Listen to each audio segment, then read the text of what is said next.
नमस्कार सभी को। आप सभी का स्वागत है मेरे इस YouTube channel GL online classes में। आप सभी से निवेदन है कि आप मेरे इस YouTube चैनल को सब्सक्राइब करें, जिससे कि मेरे द्वारा वीडियो अपलोड होते ही वह आप तक पहुंच सके। आज के इस वीडियो में हम कक्षा 10वीं की हिंदी पाठ्यपुस्तक क्षितिज भाग 2 के काव्य खंड में संकलित राम लक्ष्मण परशुराम संवाद का अध्ययन करेंगे, जिसके कवि हैं तुलसीदास। तो बढ़ते हैं आज की विषय वस्तु की तरफ। सबसे पहले कवि परिचय जानें। तुलसीदास का जन्म उत्तर प्रदेश के बांदा जिले के राजापुर गांव में 1532 में हुआ। गांव राजापुर, बांदा जिला, उत्तर प्रदेश। कुछ विद्वान उनका जन्म स्थान सोरों जिला एटा भी मानते हैं। तुलसी का बचपन बहुत संघर्षपूर्ण था। जीवन के प्रारंभिक वर्षों में ही माता पिता से उनका बिछोह हो गया। कहा जाता है कि गुरु कृपा से उन्हें राम भक्ति का मार्ग मिला। वे मानव मूल्यों के उपासक कवि थे। राम भक्ति परंपरा में तुलसी अतुलनीय हैं, यानी उनकी किसी और भक्त से और कवि से तुलना नहीं की जा सकती, सर्वश्रेष्ठ हैं वो। तो राम भक्ति परंपरा में तुलसी अतुलनीय हैं। रामचरितमानस कवि की अनन्य राम भक्ति और उनकी सृजनात्मक कौशल का मनोरम उदाहरण है। यानी उन्होंने जो महाकाव्य लिखा है रामचरितमानस, यह उनकी राम भक्ति और एक श्रेष्ठ कवि की सृजनात्मक कौशल का मनोरम उदाहरण है। उनके राम मानवीय मर्यादाओं और आदर्शों के प्रतीक हैं, जिनके माध्यम से तुलसी ने नीति, स्नेह, शील, विनय, त्याग जैसे उदात्त आदर्शों को प्रतिष्ठित किया। रामचरितमानस उत्तरी भारत की जनता के बीच बहुत लोकप्रिय है। मानस के अलावा कवितावली, गीतावली, दोहावली, कृष्ण गीतावली, विनय पत्रिका आदि उनकी प्रमुख रचनाएं हैं। यहाँ पर ध्यान दीजिए, रामचरितमानस के अलावा तुलसीदास जी ने और कौन कौन से ग्रंथों को लिखा। तो ये ग्रंथ हैं कवितावली, गीतावली, दोहावली, कृष्ण गीतावली, विनय पत्रिका आदि उनके प्रमुख रचनाएं हैं। अवधी और ब्रज दोनों भाषाओं पर उनका समान अधिकार था। यानी उनके काव्य की भाषाओं की बात करें तो वो है अवधी और ब्रज भाषा। सन 1623 में काशी में उनका देहावसान हुआ।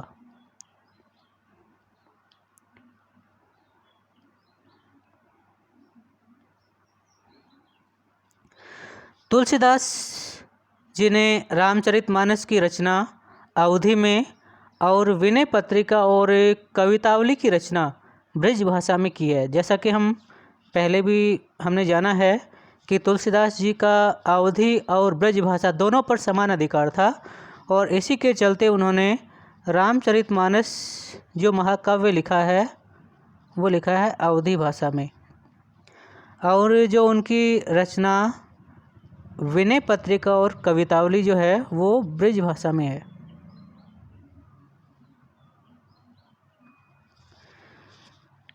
उस समय प्रचलित सभी काव्य रूपों को तुलसी की रचनाओं में देखा जा सकता है। रामचरितमानस का मुख्य छंद चौपाई है। यहाँ पर ध्यान दीजिए, रामचरितमानस की रचना जो उन्होंने की है उसमें कई छंद हैं, लेकिन मुख्य जो छंद है वो है चौपाई छंद। छंद काव्य रचना का एक विशिष्ट तरीका है। तो यहाँ रामचरितमानस का मुख्य छंद है चौपाई, तथा बीच बीच में दोहे, सोरठे, हरि गीतिका तथा अन्य छंद भी पिरोए गए हैं। जो अन्य छंद हैं दोहे, सोरठे, हरि गीतिका जैसे अन्य भी छंदों को इस्तेमाल किया गया है रामचरितमानस में। विनय पत्रिका की रचना गए पदों में हुई है। कवितावली में सवैया और कवित्त छंद की छटा देखी जा सकती है। कवितावली की बात करें तो उसमें सवैया और कवित्त छंद मुख्यतः प्रयुक्त हुए हैं। उनकी रचनाओं में प्रबंध और मुक्तक दोनों काव्य रूपों का जो उत्कृष्ट रूप देखने को मिलता है। तो उन्होंने प्रबंध काव्य भी लिखे हैं और मुक्तक काव्य भी लिखे हैं। प्रबंध काव्य वे होते हैं जो काव्य नियमों को ध्यान में रखकर रचे जाते हैं, लिखे जाते हैं, और मुक्तक में कवि काव्य नियमों के बंधनों से मुक्त रहता है।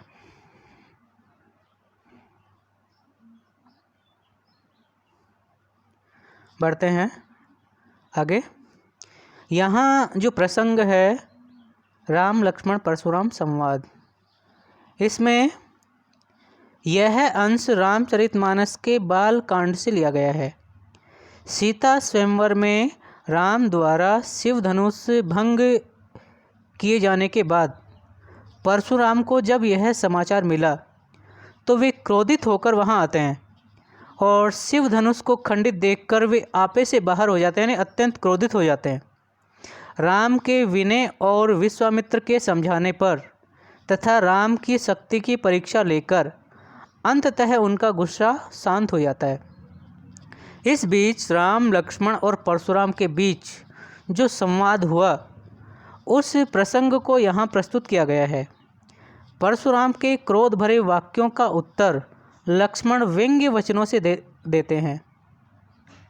यानी राम तो शीलता के साथ, विनम्रता के साथ परशुराम जी के सवालों का जवाब देते हैं, लेकिन लक्ष्मण जो हैं वो परशुराम जी के प्रश्नों का जो उत्तर हैं वो व्यंग्य वचनों से देते हैं, व्यंग्यात्मक रूप में देते हैं।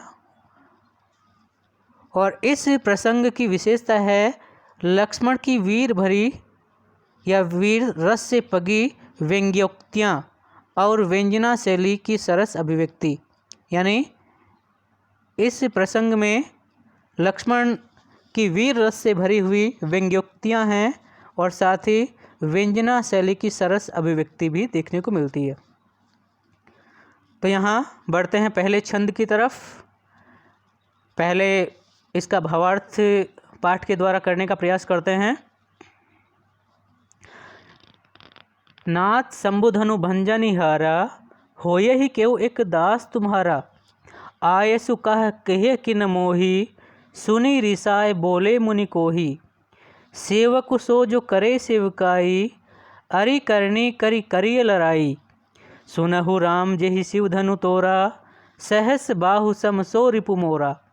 सो बिल गाय बिहाऊ समाजा, नैत मारे जय सब राजा। सुनि मुनि वचन लखन मुस्काने, बोले परशु धरहि अवमाने। बहु धनु ही तोरी लरिकाई, कभुन असी रीस किन्हीं गोसाई। एहि धनु पर ममता के हेतु, सुनि रिसाए कह भृगुकुल केतु। रे नृप बालक काल बस, बोलत तो ही न संभार।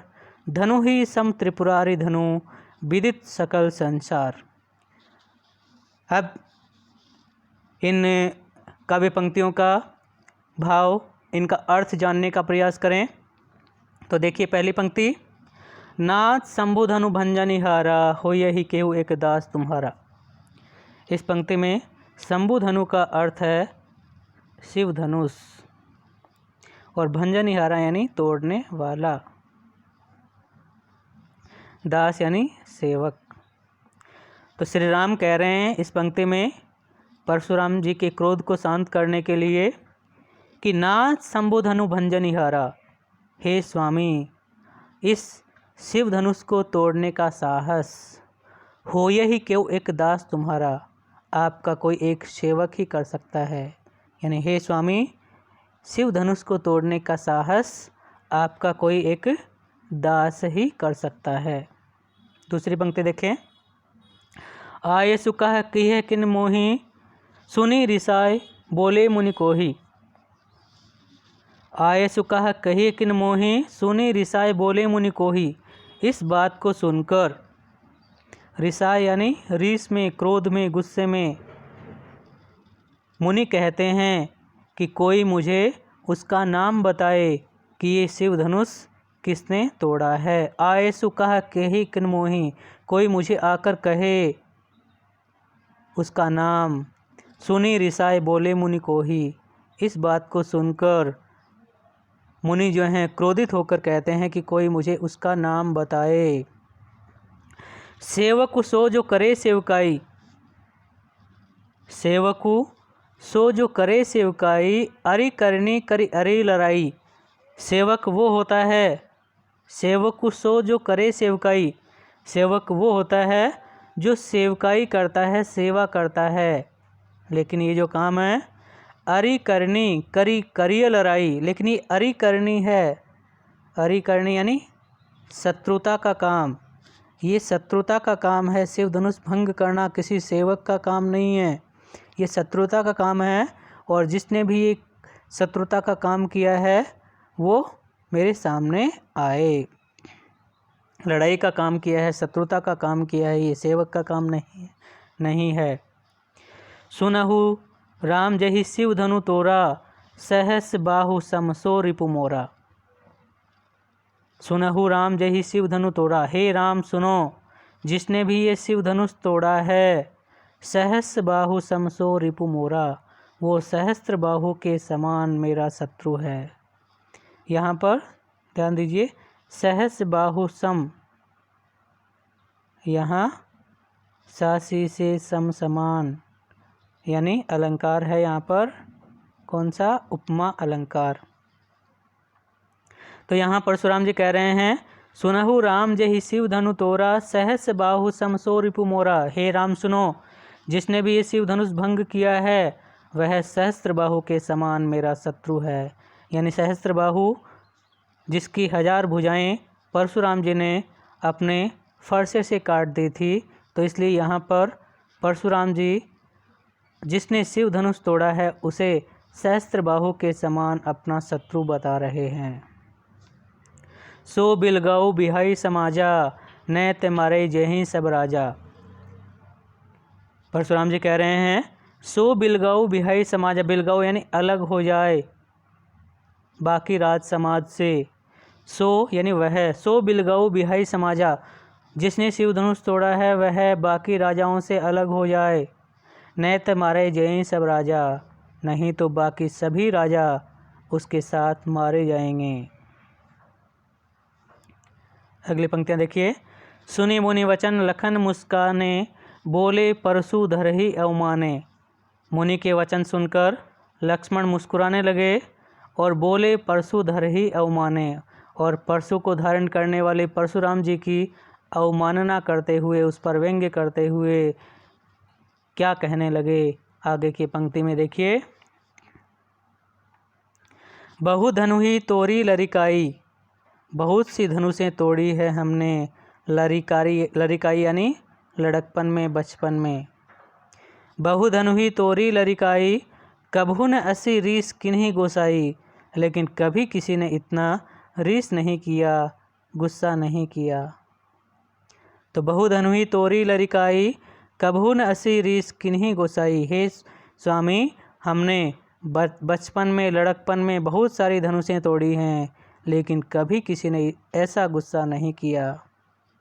यही धनु पर ममता के ही हेतु, आपकी इस धनुष के प्रति इतनी ममता किस हेतु के कारण है, किस उद्देश्य के कारण है, आपका इस धनुष के प्रति इतना लगाव क्यों है। सुनी रिसाए कहे भृगुकुल केतु। और ये बात जब भृगुकुल के केतु यानी परशुराम जी ने लक्ष्मण के इन व्यंग्य वचनों को सुना तो रिसाए होकर, क्रोधित होकर क्या कहते हैं, ये आगे दोहे में बताया गया है। अभी तक ये जो ऊपर की जो पंक्तियां हैं ये चौपाई छंद में हैं, और ये जो 2 पंक्तियां हैं इनमें दोहा छंद है। देखते हैं इनका भावार्थ। रे नृप बालक काल बस, बोलत तो ही न संभार। रे नृप बालक यानी हे राजकुमार, नृप यानी राजा, नृप बालक यानी राजकुमार। रे नृप बालक काल से वशीभूत होकर तुम ऐसा बोल रहे हो, तो ही न संभार, तुम्हारा खुद के ऊपर कोई नियंत्रण नहीं है, क्योंकि इस समय काल से वशीभूत हो तुम। धनु ही सम त्रिपुरारि धनु, विदित सकल संसार, और इसीलिए तुम त्रिपुरारी की धनुष को यानी शिव धनुष को अन्य साधारण धनुष के समान कह रहे हो। तो धनु ही सम त्रिपुरारी धनु, यहाँ पर भी उपमा अलंकार है क्योंकि सम आया है, सम शब्द आया है। तो धनु ही सम त्रिपुरारी धनु, विदित सकल संसार, और इसीलिए तुम इस शिव धनुष को, इस महान शिव धनुष को धनुषों के समान यानी अन्य साधारण धनुषों के समान कह रहे हो। विदित सकल संसार, जिसकी महानता के बारे में, जिसकी श्रेष्ठता के बारे में ये संसार जो है वो अवगत है, जानता है, उसे तुम एक साधारण धनुष समझने की भूल कर रहे हो। तो ये था राम लक्ष्मण परशुराम संवाद का पहला छंद। उम्मीद करता हूँ इसका अधिगम आप सभी कर पाए होंगे, और विषय वस्तु से संबंधित कोई आपकी जिज्ञासा हो तो उसे कमेंट बॉक्स में लिखें, उसका समाधान मैं करने की कोशिश करूँगा, और जल्द ही हम इसके बाकी छंदों के साथ फिर मिलेंगे। तब तक के लिए अपना ख्याल रखिए। धन्यवाद।